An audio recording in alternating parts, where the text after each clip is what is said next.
Welcome back to the Lockwood Chronicles. My name is Larissa, and today we are discussing the eight books that I read in the month of March.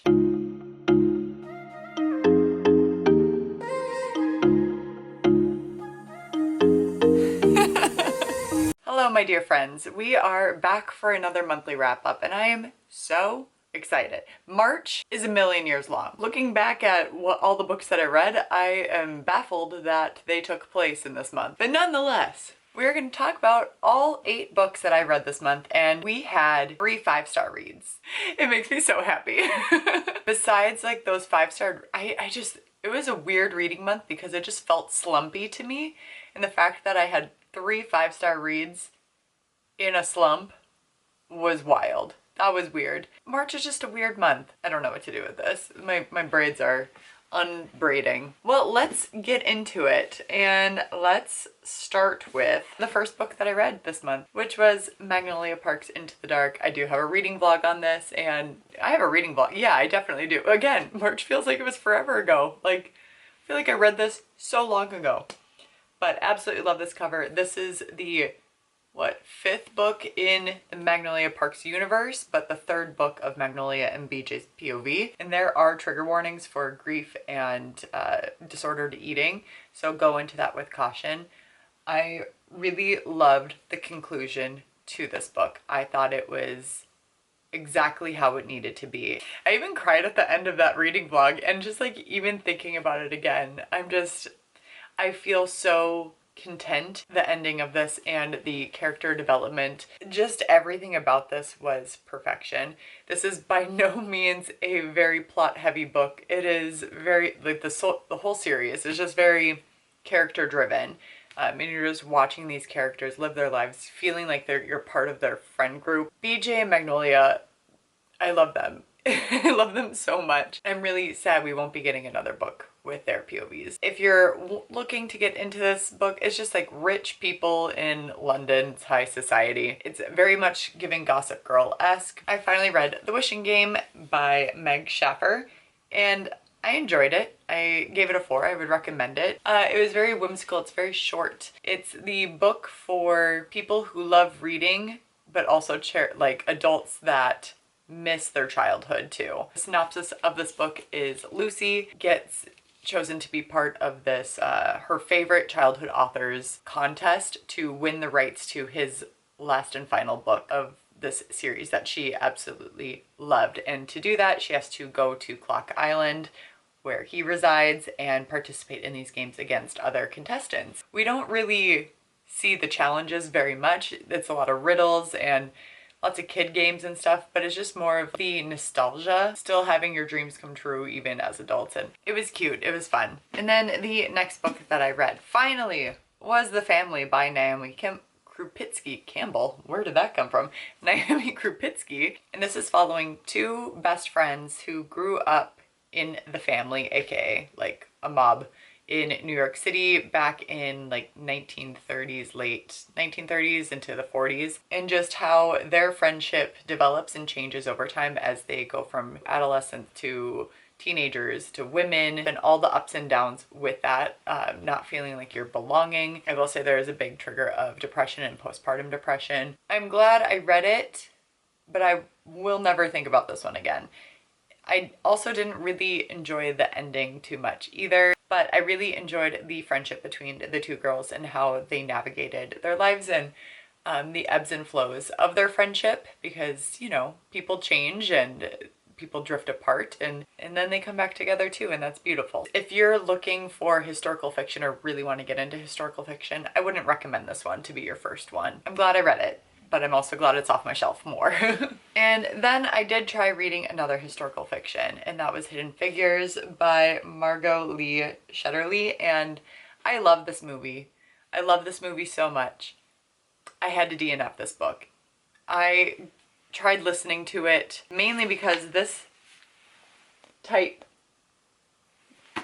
these words are so small. This type is so small, and I was overwhelmed. It doesn't open up like the movie does. It was dragging, and I couldn't get into it. I didn't want to push myself to do it because I do cherish this movie, and I'm sure that the book is great, but I cannot get into it. Which makes me so sad because it's so important. And then I was feeling like kind of slumpy after that. When I'm feeling slumpy, I switch genres or switch formats. And I decided to switch genres because I had two thrillers that I really wanted to read. And this one is Listen for the Lie by Amy Tintera. And I have a reading blog on both of the thrillers. Wow, ate this up. I thought it was very quick paced. I got sucked into it. It's about this girl, Lucy, again, another Lucy. Lucy doesn't remember the murder of her best friend, Savvy, and they were last seen together. So everybody thinks Lucy murdered her best friend. And it's been 5 years later. Circumstances have brought her back to the hometown where this happened. There is a podcaster named Ben, and he has a true crime podcast where he goes and tries to solve these unsolved cases. And he picks this one. I really enjoyed the podcast element to it because we got to see the transcripts from that. I really enjoyed Lucy. I really enjoyed her grandma. Her grandma is amazing. It was so fun. And I just really, really enjoyed it. The chapters were short, which is imperative, especially when you're feeling slumpy. And there is a romance subplot, which I love. Just go into it. It's so fun. I had a great time reading it. So hopefully you do too. Definitely recommend. And then following that up with The Fury by Alex Michaelides, and I did read this in the thriller vlog as well. And this is the story of Lana Farrar, and she takes her friends to her private island in Greece, and there is a murder that happens. It definitely acknowledges Agatha Christie as like the inspiration, but it does not follow the exact formula of Agatha Christie. And it's very fun because it's also drawn in acts. I think there's 5 acts.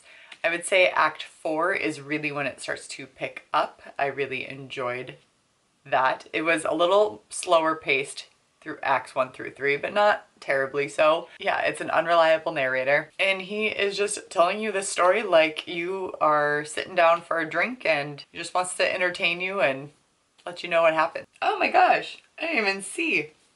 There's a little person in there. Wow, I just noticed that. That's pretty cool. Yeah, I enjoyed it. It was fun. I still enjoy The Silent Patient more, but if you like his writing, it's a good time. Shorter chapters, which is great. And it's not so much of a whodunit as a whydunit. I enjoyed that. It was a nice little twist because obviously that plot of the people on the island, there's a murder that takes place, nobody knows what happens. That's not the case with this because they know who murdered. You don't find out until the end, but still. These next 3 I read on my Kindle and on Kindle Unlimited specifically.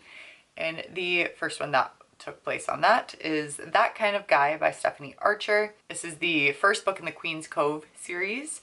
And it was just a fun, light, fluffy rom-com, reverse grumpy sunshine, fake dating. It's cute. It's fun. If you're wanting like a cute little fluffy spring summer romance, this would be the one.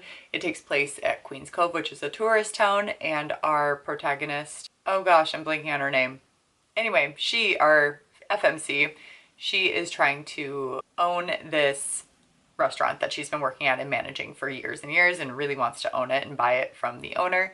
And our MMC, he wants to run for mayor for specific reasons, and because he is kind of a player, it would look good for his campaign to look like he's settling down and more of a family guy. Our MMC, he just gets an idea and he's just like, that's a great idea, I'm gonna do it. Like no other thoughts. But it was goofy, it was cute, it was fun. So if you're wanting a nice little fluffy romance read, I would highly recommend that one. And then these next 2, I know I put these in my April TBR. However, there was a huge snowstorm here in Minnesota over the weekend, and I did nothing else but read this book because I'm like, what else am I gonna do? And I was craving to read them, and I'm like, I have lots of time because these are big chunky books. I did not think I would read both of them in that short of time. I thought I would at least get halfway done with the first one because again, they're chunky. Binding 13, and then I read Keeping 13 by Chloe Walsh, and these were both 5 out of 5 stars for me. Definitely look at the trigger warnings at the beginning of the book. It can be very graphic and it is continuous. Even though this is like a high school romance and it says it's classified as young adult, this is very mature stuff that's going our characters are also more mature, so the writing does feel more mature as well. Like, there's a lot more themes that are heavier in this, and definitely go into that knowing that. But this is about Johnny and Shannon. This is their books, and oh my gosh, I am so obsessed with the Boys of Tommen series. I cannot get enough. So Johnny and Shannon. Shannon does not come from a very good home. Trigger warnings. Johnny is a boy on the rugby team at Tommen School, and Shannon ends up switching schools halfway through the year due to circumstances. They run into each other and then things happen and things ensue, and it's dual POV. Oh my gosh, I'm so obsessed. It's touch her and you die. It's so cute, but also really heavy stuff. I am obsessed with this. I really don't want to go too much into this because it is a series, but just so you are aware, Binding 13 leaves off on a cliffhanger, and I could not be hung on that cliff. I needed to continue right into keeping 13. So just so you are aware, they are both available on Kindle Unlimited. The rest of the series is not, but these first two are. Just wow. Wow, wow, wow. There was so many funny circumstances. I will definitely be reading the rest of the series. I'm actually in the middle of the next book, which is, I believe, Saving Six, and that is Joey and Aoife's story, and I love them so much. It's my new obsession. I cannot wait to own the books physically. I would recommend reading them on the Kindle, mainly because the type font is so small. The font is so small, even more so with I think the newer editions too, because they're a little less chunky. Also, Larry Reads, oh, she made covers for these, and she's going to be completing the series every time they come out, and I want them so bad. Those are the physical books that I really want to have on my shelves, and I went to purchase them and they were sold out, and I'm really upset about it. So I will be stalking that page to see if like they come back. I am willing to drop money on these, and it would be really nice when she ends up finishing the new covers for everything that's coming out after, if she just has a Boys of Tommen box. I will pay an exorbitant amount of money for those books because this series is everything to me. I'm so excited. And then the ones after Joey and Aoife is going to be Chloe and Gibbsy, and I love Gibbsy. He is so freaking cute. He is just, I just love him so much, and I love Joey, and I love Johnny. Oh, what a great series. Oh my gosh, I'm so happy. I'm so happy. But yes, I do want to eventually get the physical books. I'm not in so much of a rush, mainly because I'm fine with reading them on my Kindle and having them there. But I definitely do want to eventually get the physical books because it's an amazing series and I definitely recommend it.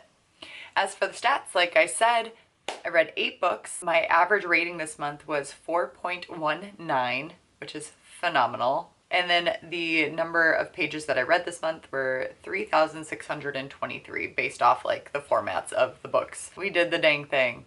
Again, March felt like a million years long. These books kept me company during it. What was your favorite read from the month of March? Or were you feeling a little slumpy and just took a break?